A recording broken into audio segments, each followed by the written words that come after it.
আবু বক্করের সাথে ইসলামের পথে। উট এসেছে, উট এসেছে, আমাদের গ্রামে উট এসেছে। কে কোথায় আছো দেখে যাও, মরুভূমির উট এসেছে, উট এসেছে, উট এসেছে। আসসালামু আলাইকুম ভাইজান। ওয়ালাইকুম আসসালাম। কেমন আছেন ভাইজান? আলহামদুলিল্লাহ, আল্লাহ ভালো রেখেছেন। আপনি কেমন আছেন ভাইজান?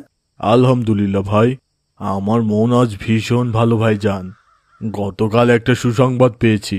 আলহামদুলিল্লাহ, কি সুসংবাদ ভাইজান, আমি কি জানতে পারি? অবশ্যই ভাইজান, অবশ্যই। গতকাল পীর বাবার কাছে গিয়েছিলাম। পীর বাবা আমার হাত দেখে সুসংবাদ দিলেন। আমার একটা কন্যা সন্তানের পর এবার আল্লাহ একটা ছেলে সন্তান দান করবেন। আমার বংশের বাড়তি আসছে ভাইজান। এই জন্যই মহা আনন্দে আজ এই উটটা কিনে নিয়ে আসলাম 20 লক্ষ টাকা দিয়ে। আমার ছেলের জন্মের 7 দিনেই এই উট দিয়ে আকিকা আদায় করবো ইনশাআল্লাহ। আপনি পীরের কথা বিশ্বাস করেছেন? অবশ্যই, কেন বিশ্বাস করব না?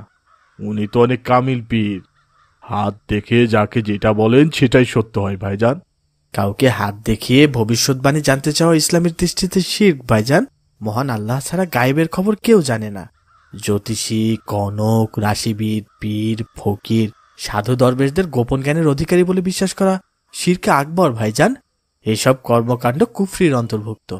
আল্লাহ তাআলা পরিষ্কারভাবে বলেছেন, তিনি ছাড়া অন্য কেউ অদৃশ্য সম্পর্কে জ্ঞান রাখে না, এমনকি রাসূলও না। ভাইজান, আমার পীরের কথা অবিশ্বাস করার কিছুই নেই।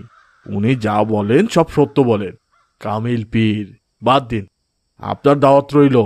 আমার ছেলে হওয়ার পর আকিকাতে আসবেন ভাইজান। এই উট আকিকায় জবে হবে ইনশাল্লাহ। ইনশাল্লাহ। আসসালামু আলাইকুম। ওয়ালাইকুম আসসালাম। আসসালামু আলাইকুম ভাই। ওয়ালাইকুম আসসালাম। কেমন আছো ভাই? আলহামদুলিল্লাহ, আল্লাহ ভালো রেখেছেন। তোমাদের মহল্লায় নাকি একটা উট নিয়ে এসেছে? হ্যাঁ ভাই, মস্ত বড় উট, কি যে বিশাল। আল্লাহর কত রকম সৃষ্টি, সুবহানাল্লাহ। আমি কখনো উট দেখিনি ভাই, আমাকে দেখতে নিয়ে যাবে ভাই? আচ্ছা ঠিক আছে, ক্লাস শেষ হলে যাবো ইনশাল্লাহ। এখন তাড়াতাড়ি ক্লাসে চলো, 8টা প্রায় বেজে গেছে। অঙ্ক স্যারের প্রথম ক্লাস আজ, লেট হলে শাস্তি দিবেন কিন্তু স্যার। খাও খাও উট ভাই, এটা অনেক মজার খাবার, গাছের পাতা খাও। ওই যে দেখো কি বিশাল উট। ওরে বাপরে, এ তো একেবারে মস্ত বড় প্রাণী, দেখেই তো কেমন ভয় লাগছে। ভয় নেই ভয় নেই, উট অনেক শান্ত প্রাণী ভাই, এরা মানুষের ক্ষতি করে না। হ্যাঁ ভাই, কত বিশাল একটা প্রাণী, এই জন্যই উটকে মরুভূমির জাহাজ বলে। হ্যাঁ ভাই, চলো কাছে যাই। আসসালামু আলাইকুম ভাইয়া, কেমন আছো? ওয়ালাইকুম আসসালাম। আলহামদুলিল্লাহ, তুমি কেমন আছো বোন? আলহামদুলিল্লাহ ভাইয়া। তুমি ওকে খাওয়াচ্ছ, ভয় পাচ্ছ না? না ভাইয়া, ও তো অনেক ভালো, কিচ্ছু বলে না। ভাইয়া তোমাদের দাওয়াত থাকলো, আমার ভাই হওয়ার 7 দিন পরেই বাবা এটা দিয়ে ভাইয়ার আকিকা দিবেন। ওই দিন তোমাদের সবাইকে দাওয়াত। ইনশাল্লাহ, থাকো তাহলে, আমরা উট দেখতে এসেছিলাম। ঠিক আছে ভাইয়া, আসসালামু আলাইকুম। ওয়ালাইকুম আসসালাম। আমি উটের মাংস কখনো খাইনি ভাই, ভাবছি দাওয়াত খেতে আসবো ইনশাল্লাহ। আমিও আসবো ইনশাল্লাহ, আমিও কখনো উটের মাংস খাইনি। আমাদের মহল্লার সবাইকে দাওয়াত দিয়েছেন চাচা, সবাই অনেক খুশি হয়েছে। সবাই উটের মাংস খাবে, এই জন্য মহল্লায় একটা সাজ সাজ রব পড়ে গেছে। মা তাড়াতাড়ি চলো, তোমার মায়ের অবস্থা ভালো না। হাসপাতাল থেকে ফোন করেছিলেন, আজকেই সিজার করতে হবে। হে আল্লাহ, আপনি আমার মাকে হেফাজত করুন। তাড়াতাড়ি চলো বাবা। আসসালামু আলাইকুম বাবা। ওয়ালাইকুম আসসালাম। কি বাবা, কিছু বলবে? বাবা, তুমি উটের মাংসের দাওয়াত খেতে যাবে না? ওই যে আকিকার দাওয়াত, ওই চাচা যে দাওয়াত দিলেন। ও হ্যাঁ, আমি তো ভুলেই গিয়েছিলাম। যাবো তো বাবা। কেউ দাওয়াত দিলে সেই দাওয়াতে উপস্থিত হওয়া ওয়াজিব। এটা আমাদের নবীর শিক্ষা। আমাদের প্রিয় নবী রোজা অবস্থায় থাকলেও অন্তত দাওয়াতে উপস্থিত হয়ে দোয়া করতেন। তাহলে আমরা দাওয়াতে কখন যাচ্ছি বাবা? আমি তো কখনো উটের মাংস খাইনি। আল্লাহ রিজিকে লিখলে আজ উটের মাংস খাবো ইনশাল্লাহ, অনেক আনন্দ লাগছে। মসজিদে জহরের নামাজ আদায় করব, তারপর ওখান থেকে চলে যাব। তুমি অজু করে রেডি হয়ে নাও বাবা। ঠিক আছে বাবা। বাবা, পুরো বাড়ি তো ফাঁকা, কাউকে তো দেখতে পাচ্ছি না। দাওয়াত খেতে কি কেউ আসেনি বাবা? আবার উটটাও তো জবেহ করেনি, ওভাবেই বেঁধে রেখেছে। কিছুই তো বুঝতে পারছি না, আমরা কি ভুল দিনে চলে আসলাম? না, ওই যে আসিফ, ও তো আসছে। ভুল দিন হবে কেন? কিন্তু বাকি কাউকেই তো দেখতে পাচ্ছি না। আসসালামু আলাইকুম। আমি দুঃখিত ভাইজান। ওয়ালাইকুম আসসালাম। কেন ভাইজান, কি হয়েছে? আজকে আপনার আকিকার অনুষ্ঠান হবে না? আসলে আমার আর আকিকাটা করা হচ্ছে না। সবাইকে না করে দিয়েছিলাম, আপনাকে না করতে ভুলে গিয়েছি। শুধু শুধু কষ্ট দিয়ে ফেললাম আপনাদের। সমস্যা নেই ভাই সাহেব, কিন্তু আকিকা করা হচ্ছে না কেন? সে অনেক দুঃখের কথা ভাইজান, মনটা ভীষণ খারাপ। যা চেয়েছিলাম তা তো আর হলো না ভাইজান। যদি কিছু মনে না করেন আমাকে কি শেয়ার করা যাবে কি হয়েছে? সে অনেক কথা। বাবা বাবা দেখো, আমাদের একটা পিচ্চি বোন হয়েছে, কি সুন্দর মাশাল্লাহ।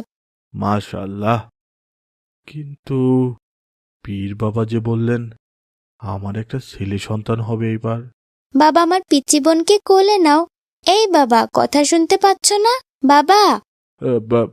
হ্যাঁ মা, হ্যাঁ হ্যাঁ হ্যাঁ, বলো বলো। কি চিন্তা করছিলে বাবা?